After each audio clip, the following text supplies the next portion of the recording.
ಗೀತು ಮೋಹನ್ ದಾಸ್ ನಿರ್ದೇಶನದ toxic teaser February 20, 2026ರಂದು ಬಿಡುಗಡೆಯಾಗಿದೆ. ಇದು 1940-1970ರ ದಶಕದ ಗೋವಾ ಹಿನ್ನೆಲೆಯನ್ನು ಹೊಂದಿದೆ.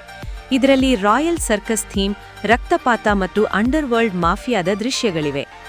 ಯಶ್ ರಾಯಾ ಎಂಬ ಪಾತ್ರದಲ್ಲಿ ಕಾಣಿಸಿಕೊಂಡಿದ್ದಾರೆ. ಟೀಸರ್ನ ಕೊನೆಯಲ್ಲಿ ಯಶ್ ಅವರು ತಮ್ಮ ಟ್ರೇಡ್ಮಾರ್ಕ್ ಗಡ್ಡ ಮತ್ತು ಉದ್ದ ಕೂದಲನ್ನು ತೆಗೆದು ಶಾರ್ಟ್ ಹೇರ್ ಹಾಗೂ ಕ್ಲೀನ್ ಶೇವ್ ಲುಕ್ನಲ್ಲಿ ಕಾಣಿಸಿಕೊಂಡಿದ್ದಾರೆ. ಐಮ್ ಹೋಮ್ ಡ್ಯಾಡಿ ಎಂಬ ಡೈಲಾಗ್ ಮೂಲಕ ದ್ವಿಪಾತ್ರದ ಸುಳಿವು ನೀಡಿದ್ದಾರೆ. ಟೀಸರ್ ಬಿಡುಗಡೆಯಾದ ಕೇವಲ 24 ಗಂಟೆಗಳಲ್ಲಿ ಎಲ್ಲಾ ಪ್ಲಾಟ್ಫಾರ್ಮ್ಗಳಲ್ಲಿ 220 ಮಿಲಿಯನ್ ವೀಕ್ಷಣೆಗಳನ್ನು ದಾಟುವ ಮೂಲಕ ಅಂತರ್ಜಾಲದಲ್ಲಿ ಸಂಚಲನ ಸೃಷ್ಟಿಸಿದೆ ಮತ್ತು ಭಾರತೀಯ ಚಲನಚಿತ್ರಗಳ ದಾಖಲೆಗಳನ್ನು ಮುರಿದಿದೆ. 1970ರ ದಶಕದವರೆಗಿನ ಹಿಂದಿನ ಕಾಲಘಟ್ಟದಲ್ಲಿ ನಡೆಯುವ ಈ ಕಥೆಯು ಕರಾವಳಿ ಸ್ವರ್ಗವಾದ ಗೋವಾದಲ್ಲಿ ತೆರೆಕೊಳ್ಳುತ್ತದೆ. ಆದರೆ ಆ ಸುಂದರ ಕಡಲ ತೀರಗಳು ಮತ್ತು ರೋಮಾಂಚಕ ಸಂಸ್ಕೃತಿಯ ಅಡಿಯಲ್ಲಿ ಒಂದು ಕರಾಳ ಲೋಕವಿದೆ. ಡ್ರಗ್ಸ್ ಮಾಫಿಯಾ ಮತ್ತು ಅಪರಾಧ ಜಾಲಗಳ ಸುತ್ತ ಈ ಕಥೆ ಸುತ್ತುತ್ತದೆ.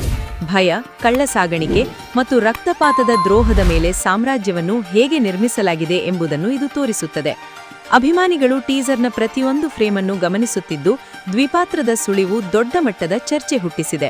ಟೀಸರ್ನ ಕೊನೆಯಲ್ಲಿ ಕಾಣಿಸಿಕೊಳ್ಳುವ ಶಾರ್ಟ್ ಹೇರ್ ಮತ್ತು ಕ್ಲೀನ್ ಶೇವ್ ಇರುವ ಪಾತ್ರ, ಐಮ್ ಹೋಮ್ ಡ್ಯಾಡಿ ಎಂಬ ಡೈಲಾಗ್ ಹೇಳುವ ಈ ಪಾತ್ರದ ಬಗ್ಗೆ ತೀವ್ರ ಕುತೂಹಲವಿದೆ.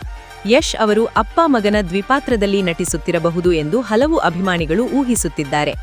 ಯಶ್ ಜೊತೆಗೆ ಕಿಯಾರಾ ಅಡ್ವಾಣಿ, ನಯನತಾರಾ, ಹುಮಾ ಖುರೇಶಿ, ತಾರಾ ಸುತಾರಿಯಾ ಮತ್ತು ರುಕ್ಮಿಣಿ ವಸಂತ್ ಪ್ರಮುಖ ಪಾತ್ರಗಳಲ್ಲಿದ್ದಾರೆ.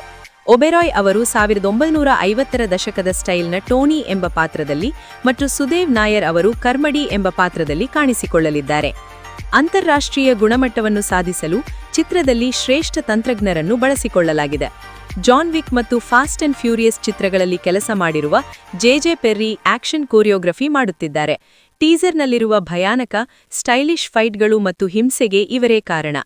ಕೆಜಿಎಫ್ ಖ್ಯಾತಿಯ ರವಿ ಬಸ್ರೂರ್ ಅವರು ಈ ಚಿತ್ರಕ್ಕೆ ಅದ್ಭುತ ಹಿನ್ನೆಲೆ ಸಂಗೀತ ಒದಗಿಸುತ್ತಿದ್ದಾರೆ. ಗೀತು ಮೋಹನ್ ದಾಸ್ ನಿರ್ದೇಶನದ ಮತ್ತು ಯಶ್ ಅವರೇ ಸಹ-ನಿರ್ಮಾಣ ಮಾಡುತ್ತಿರುವ ಟಾಕ್ಸಿಕ್ ಚಿತ್ರವು ಏಕಕಾಲದಲ್ಲಿ ಕನ್ನಡ ಮತ್ತು ಇಂಗ್ಲಿಷ್ನಲ್ಲಿ ಚಿತ್ರೀಕರಣಗೊಳ್ಳುತ್ತಿರುವುದು ವಿಶೇಷ.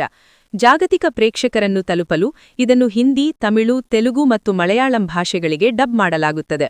ಮಾರ್ಚ್ 2026ರಲ್ಲಿ ಬಾಕ್ಸ್ ಆಫೀಸ್ನಲ್ಲಿ ನಡೆಯಲಿರುವ ಟಾಕ್ಸಿಕ್ ಮತ್ತು ರಣವೀರ್ ಸಿಂಗ್ ಅವರ ದುರಂಧರ್ 2ರ ಜೊತೆಗೆ ಈ ಚಿತ್ರವು ಬಿಡುಗಡೆಗೆ ಸಿದ್ಧಗೊಂಡಿದೆ.